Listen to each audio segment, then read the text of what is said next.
Hello everybody, boys, girls, men, women, children, wormkind, whatever.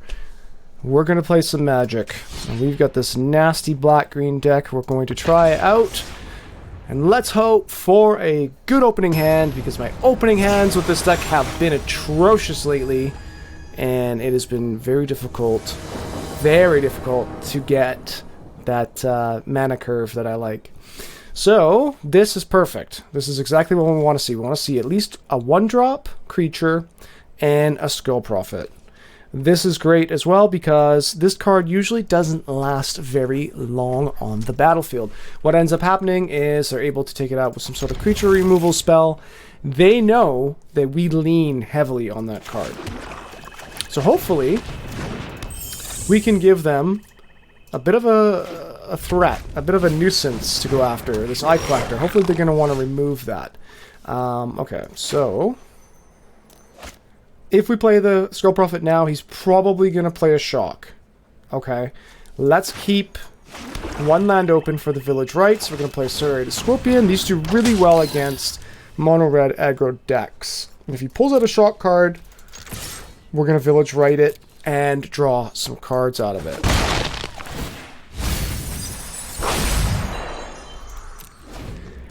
Typically, I like to get this out on turn 2. However, we're playing something with a little more haste to it, so we're going to just see what we got here. Alright. Pass to blockers, so this is my little trick that I like. Now, I can either block him, take him out, take the 2, or I can prevent the 2 from happening whatsoever. I think it's safe to go this route for now. That'll help out a little bit. 2 damage isn't very much. I'm not too worried about it. Okay, so we do not want to see this early game. We do not want this card in our hand. We want to see it as early as possible in this graveyard. Alright, so Village Rites is still available to us. And we're going to annoy the shit out of them with this Eye Collector here. The Serrated Scorpion is a defender. We do not typically attack with this card. So, he's probably going to shock our Skull Prophet.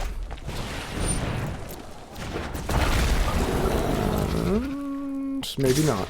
Okay. So we can either take 4 damage and block this guy safely, or we can take 3 damage and block one of these guys. However, what we're going to do is we're going to assign as a blocker, block, cast Village Rites, sack a creature. And this is going to prevent them from getting any damage through and gives us a couple cards to put into our hand. So, alright. Now, Cauldron's Gift. When we play it early game, is a lottery card. There is nothing in here that we want to bring back to the battlefield. So, we can pay its element cost and mill 4 cards and then see what happens. It is spinning the lottery wheel. Now, the chances of us having another one of these, there's only one more left in the deck, or one of the 3 Gormans is very slim to none. So, I would say it's a Hail Mary pass at this point, but we're going to play it. And we'll do a Serrated Scorpion. This can be played from exile, which is nice. So that's what we're going to do. Because he's an aggro deck, he's not going to have a lot of big creatures, and that's something that we can target with our Grasp of Darkness, which is nice. And we've got him up against the ropes a little bit. He's not attacking. Now, if we play this, he's got to sack a creature, and we get a nice big blocker out onto the board. So let's go ahead and do that.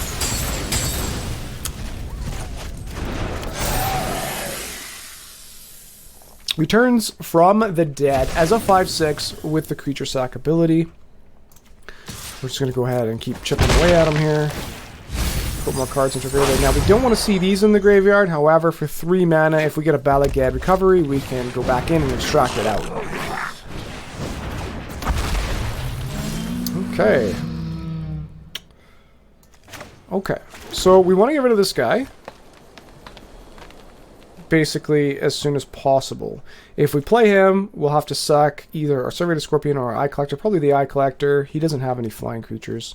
So we could Grasp of Darkness him. That leaves us with not enough mana to play anything else. So if we play the Gourmand, or we could play just flat out play the Demon of Loathing. I'd say the Demon of Loathing is a good shock factor. Let's just go ahead and play it.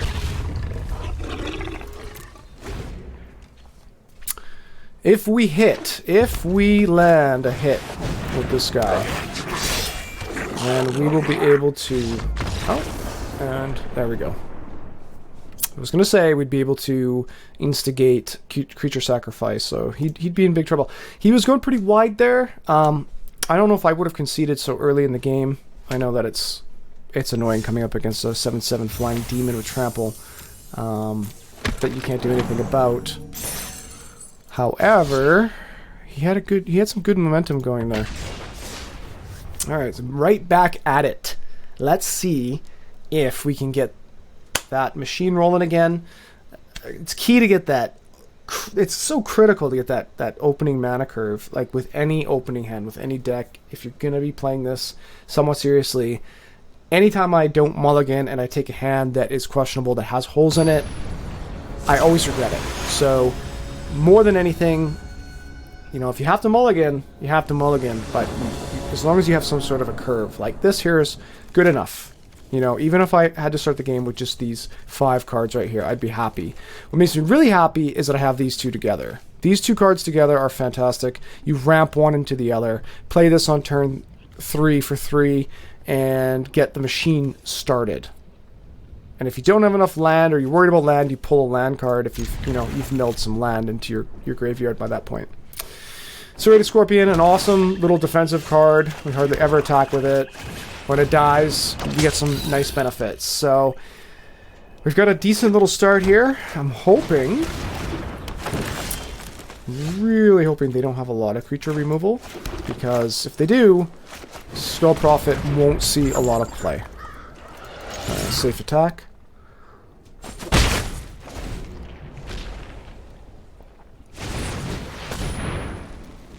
Beanstalk Giant. Forest, and Ancient is going. Acolyte of Affliction, mill some cards, and this is perfect. You want this in your graveyard. You don't want to play it from here, you want to play it with this. So it's looking pretty good. He's trying to ramp right now. That's a problem. Okay, and we're going to answer with this. So, no attacks. He's going to try to combo up with something now. He's going to try to fight him by using one of his counters, and then he's going to try to play as well. So, or he's just going to do that. Okay. And he's got his own Skull Prophet. And look who's back. Okay, well. Play the Gourmand.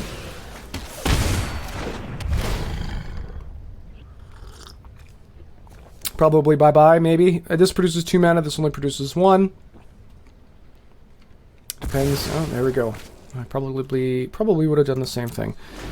So, he's going to use a counter off of his Polukranos Unchained to destroy our Gourmand. Or that. We can do that. And he's going to attack, or he's going to fight it. No, there we go. No, bye-bye. And we take 4. Ugh. Alright,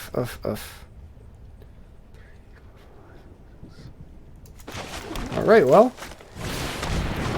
Bring this back. Hopefully, he's run out of instants. He's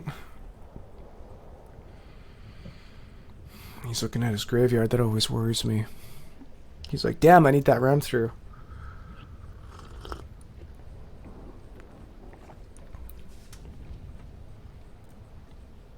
What is he? He's got something nasty, I can tell. Yeah, Moss Pit Skeleton. What does this do again? Okay. Okay, so it's a regenerative creature, yada yada yada. This is not Great. So, I guess we can scry. What's coming up next? Creature removal? That would be really nice against Polukranos. He's only 4/4 right now. We're going to start forcing the sack on him. Okay, I got a plan for him. Obviously, you want to attack with him no matter what. He's going to have to sacrifice his Moss Pit skeleton. It regenerates, so it's coming right back.